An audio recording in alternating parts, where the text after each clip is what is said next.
Students, class 10 subject chemistry chapter metals and non metals हमारा चल रहा था।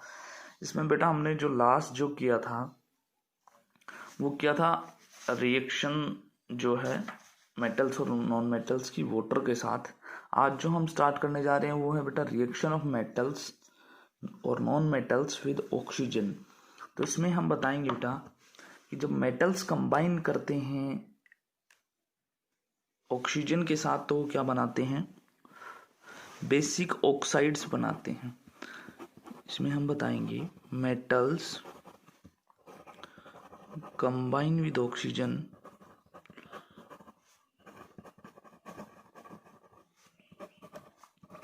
To form basic oxides. Basic oxides जो है बनाते हैं, जैसे कि कॉपर प्लस ऑक्सीजन क्या बनाता है बेटा, 2CO कॉपर ऑक्साइड बनाता है। लेकिन एक्सेप्शन इसमें मैंने आपको एक बार पहले भी बीच में बताया था कि जब ये कंबाइन करेंगे तो कुछ एम्फोटेरिक ऑक्साइड्स बनाते हैं। तो यहाँ हम बताएंगे एक्सेप्शन, यहाँ इम्पोर्टेंट है वो, और ये हमें याद रखना है क्योंकि एल्यूमिनियम या फिर जिंक का जो एक्सेप्शन है वो एग्जाम में मिलेगा, इस पे क्वेश्चन भी मिल सकता है। एल्यूमिनियम ऑक्साइड Al2O3 या फिर जिंक ऑक्साइड, ये जो है दोनों क्या हैं, एक्सेप्शंस हैं। इनमें होता क्या है actually, they show the property of both. ये दोनों के दोनों क्या करते हैं, प्रॉपर्टी जो है शो करते हैं दोनों की, एसिड्स की एज वेल एज बेसिस की, properties of both basic as well as acidic oxides, दोनों की प्रॉपर्टीज ये जो है शो करते हैं बेटा। And these oxides are known as, इसीलिए इन ऑक्साइड्स को क्या बोला जाता है, these oxides are known as amphoteric oxides.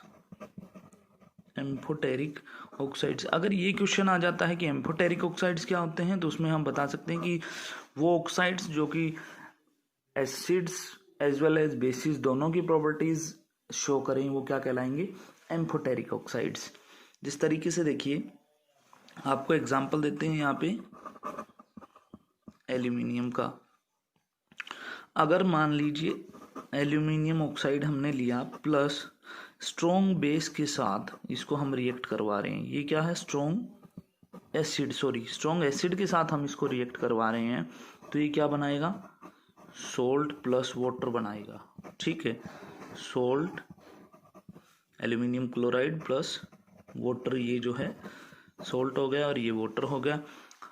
कब, जब इसको एल्यूमिनियम ऑक्साइड को हमने स्ट्रॉन्ग एसिड के साथ रिएक्ट करवाया, तो ये यहाँ पे कैसा बिहेव कर रहा है, या हम क्या बता सकते हैं, when aluminium oxide reacts with strong acid it behaves like base. तो ये कैसा बिहेव करेगा, बेस की तरह बिहेव करेगा and produce salt and water, या हम कह सकते हैं न्यूट्रलाइजेशन रिएक्शन यहाँ हो रही है। फिर रिपीट करता हूँ, when aluminium oxide reacts with strong acid it behaves like base and produce salt and water. और अगर एल्यूमिनियम ऑक्साइड को हम स्ट्रॉन्ग बेस के साथ अगर रिएक्ट करवाते हैं, 2NaOH sodium hydroxide, strong base के साथ अगर इसको रिएक्ट करवाते हैं तो क्या प्रोड्यूस होगा, 2NaAlO2 प्लस H2O। तो यहाँ भी क्या प्रोड्यूस हुआ, सोल्ट और वाटर ही प्रोड्यूस हुआ है, सोडियम एल्यूमिनियम ऑक्साइड, ठीक है, प्लस वाटर। और यहाँ ये जो है कैसा रिएक्ट करेगा, किसकी तरह रिएक्ट करेगा बेटा, एसिड की तरह रिएक्ट करेगा। तो यहाँ पे हम क्या बता सकते हैं, when aluminium oxide reacts with strong base it behaves like acid. ठीक है, नेक्स्ट अब हम नॉन मेटल्स की भी बात कर लेते हैं कि नॉन मेटल्स इसमें किस तरीके से एक्ट करेंगे। तो नॉन मेटल्स फॉर्म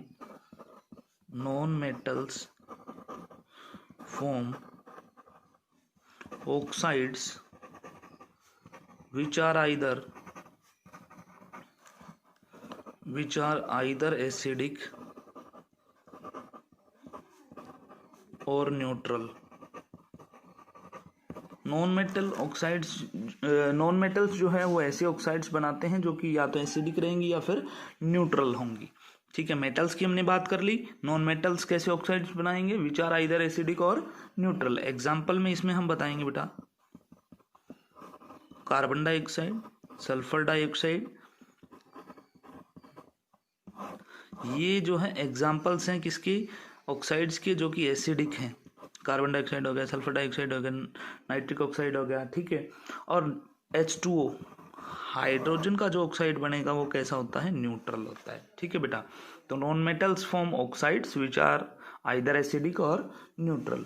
नेक्स्ट हमारा इसमें आता है बेटा reaction of metals with dilute acids.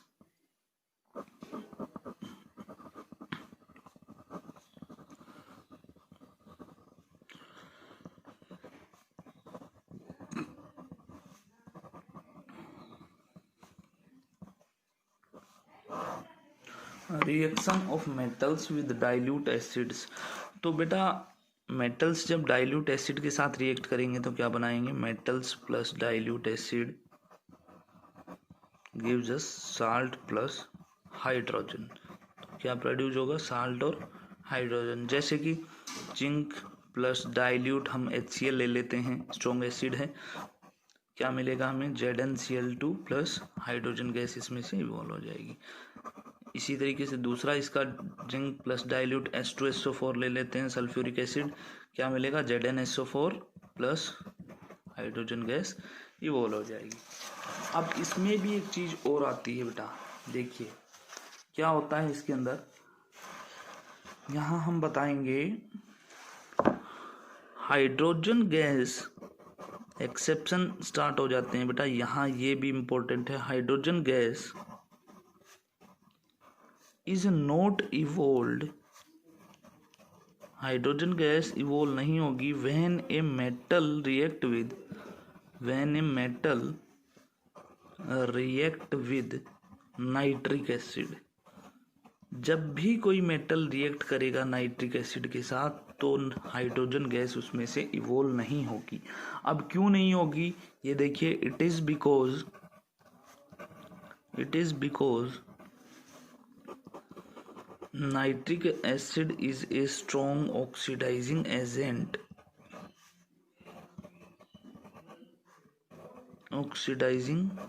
Agent, क्योंकि नाइट्रिक एसिड जो है एक स्ट्रॉन्ग ऑक्सीडाइजिंग एजेंट है, मतलब दूसरों को ऑक्सीजन जो है प्रोवाइड कर रहा है। इट ऑक्सीडाइजेज, ये क्या करेगा, it oxidises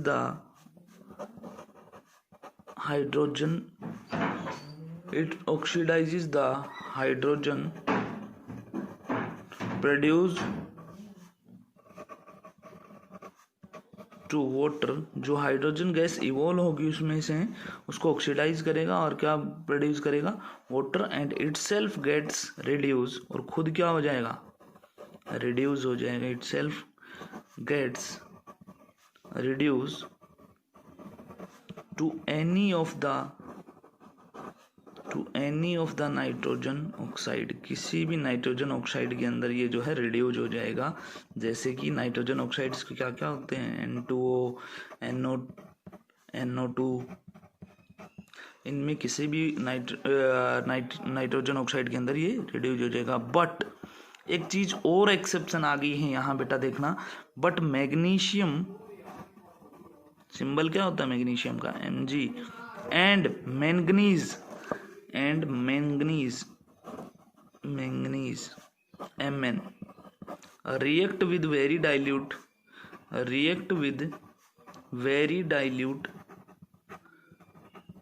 nitric oxide HNO3 to evolve hydrogen gas.